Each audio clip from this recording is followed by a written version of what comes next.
Superstar থেকে আমরা দেখলাম এবার মেগা স্টার চলে আসছে, এটা হয়তো এটা কে নাম দিয়েছে? এই বিষয়টা এই নামটা কে দিয়েছে? দর্শকরা বলে আর কি মেগা স্টার হিসেবে পরিচিত করা হচ্ছে। এখন যদি আমি এখন বলি যে আমি all round star, all time star, তাহলে কি এটি চালু হবে? আমাকে এটা কে দিয়েছে আমার জানতে হবে, এক। আর দ্বিতীয়ত হলো যে টাইটেলগুলো কে দেয়, এটা তো আমাকে জানতে হবে। আসলে ভাই আমার পিছনে খালি অমিত হাসান চলচ্চিত্র অভিনেতা লেখা আছে, এরকম স্টার বা ওরকম না। স্টার কিন্তু বেশিক্ষণ থাকে না।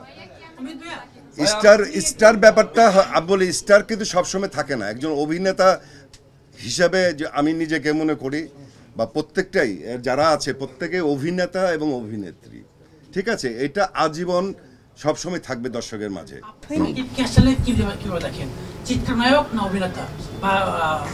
ও একজন অভিনেতা, অভিনেতা, হ্যাঁ, সময়ের শিল্পী আমি মনে করি। তবে একটা জিনিস আমি আজকে, যেহেতু এতগুলো ক্যামেরা আছে, আমি আমার ছোট ভাইয়ের উদ্দেশ্যে একটা ছোট্ট একটা অভিমানের কথা বলে যাই আপনাদের সবার সামনে, যেটা নিয়ে সাকিব খানের কানে পৌঁছায় আর কি কথাটা। আমি দেখলাম যে এরকম হলে গিয়ে সাকিব সহ নাটক মিডিয়ার অনেকেই সহ ছবি দেখেছে। এটা সম্ভবত যেহেতু পরিচালক নাটক মিডিয়ার সঙ্গে জড়িত, তারপর চঞ্চল ভাই আছে, সে নাটক মিডিয়ার সাথে জড়িত, তাদের মাধ্যমেই হয়তোবা একটা এরকম শো হয়েছে, যেখানে প্রিমিয়ার শোটা হয়েছে। আমরা আশা করেছিলাম যে সাকিব এরকম একটা সুপারহিট ছবি উপহার দিয়েছে, যেখানে চলচ্চিত্রে আজকে সাকিব খান তৈরি করতে যেসব শিল্পীদের সহযোগিতা লেগেছে, যেসব পরিচালক প্রযোজকদের সহযোগিতা লেগেছে, তাদের নিয়ে একটা প্রিমিয়ার শো করা উচিত ছিল। হয়তো ভবিষ্যতে করবে কিনা জানি না, তবে করা উচিত ছিল। আমি একটা কথা বলি, কেউ কারো পিছিয়ে থাকে না, এবং মনে করেন যে আমার পিছে সাকিব কখনোই ছিল না, পাশাপাশি ছিল, ঠিক আছে? তো একসঙ্গে কাজ করতে গেলে ছোট ভাই বড় ভাই বা যা কেউ আগে আসলো কেউ পরে আসলো, এটার সঙ্গে আগে পিছিয়ে কোনো ব্যাপার না, ঠিক আছে? সাকিব তার যোগ্যতা দিয়ে সামনে এগিয়ে এসছে। তো এই দুযোগে এসে একজন সুপারস্টার কেন তৈরি হচ্ছে না, আমরা কেন দেখতে পাচ্ছি না? এটা তো আসলে নির্ভর করে হলো পরিচালকদের উপরে, ওনাদেরকে প্রশ্ন করবেন এটা বেশি করে। আর্টিস্টকে যদি জিজ্ঞেস করেন আর্টিস্ট সুপারস্টার হচ্ছে না কেন, তারপর আপনি তো অনেকদিন ধরে কাজ করছেন, কে বললো হচ্ছে না? অনেকে অভিনয় করছে না, সুপারস্টার কে বললো হচ্ছে না? এক ছবি দিয়ে তো আর সবকিছু হয় না। তবে এই ছবিটা আলোচনায় এসছে, এবং মোটামুটি দর্শকদের মধ্যে একটা ছবি দেখার আগ্রহটা হলে যে আমার কাছে মনে হয়েছে, কারণ আমি নিজেও এই ছবিটা হলে গিয়ে দেখেছি, এবং আশা করি যে বাংলা চলচ্চিত্র আরও সামনের দিকে এগিয়ে যাবে।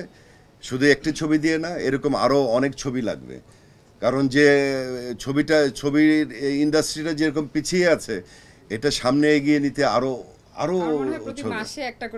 এরকম লাগবে। এবং আরেকটা জিনিস হলো যে আমি বলবো, সাকিবকে নিয়ে যারা ছবি বানায় বা সাকিব খান যেসব ছবিতে অভিনয় করে, শুধু ঈদগুলোর মধ্যে সীমাবদ্ধ না থেকে সারা বছরে যদি এরকম একটা করে হিট ছবি দিতে পারে, তাহলে বাংলা চলচ্চিত্র আরো সামনের দিকে এগিয়ে যাবে আশা করি। ভাই, পৃথিবীতে শেষ বলে কিছু নাই। যখন নাকি জাফর ইকবাল সাহেব মারা গেছে, তখন মনে হয়েছে যে রোমান্টিক হিরো আর আসবে না। এরপর সালমান শাহ আসলো, এরপরে রিয়াজ, ফেরদৌস, আমি ছিলাম, ওমর সানি ছিল, বাপ্পা ছিল, একের পর এক আসছে। আমার কাছে মনে হয়, জানি না অন্য আপনারা কি বলবেন, সেটা আপনাদের ব্যাপার, বাট পৃথিবীতে কোনো কিছু কারোর জন্য থেমে থাকে না। একমাত্র ওয়ালটন এসি দিচ্ছে 1 বছরের রিপ্লেসমেন্ট গ্যারান্টি এবং কম্প্রেসারের 10 বছরের গ্যারান্টি। ঠিক আছে, আজকে অমিত হাসান না থাকলে আরও অমিত হাসান এরকম শিল্পী আরও অনেক জন্ম হবে, ঠিক আছে? অতএব কারোর জন্য কিছু থেমে থাকে না। আজকে আপনারা যারা সাংবাদিক আছেন, আপনারা যদি না থাকেন, তো এরকম ভিড় কি আর সাংবাদিক আসবে না? অবশ্যই আসবে। অতএব পৃথিবীতে শেষ বলে কিছু নেই, পূরণ হবেই। তবে হ্যাঁ, একজন জাফর ইকবাল, একজন সালমান শাহ বা জসিম সাহেব বা একজন মান্না হয়তো হবে না,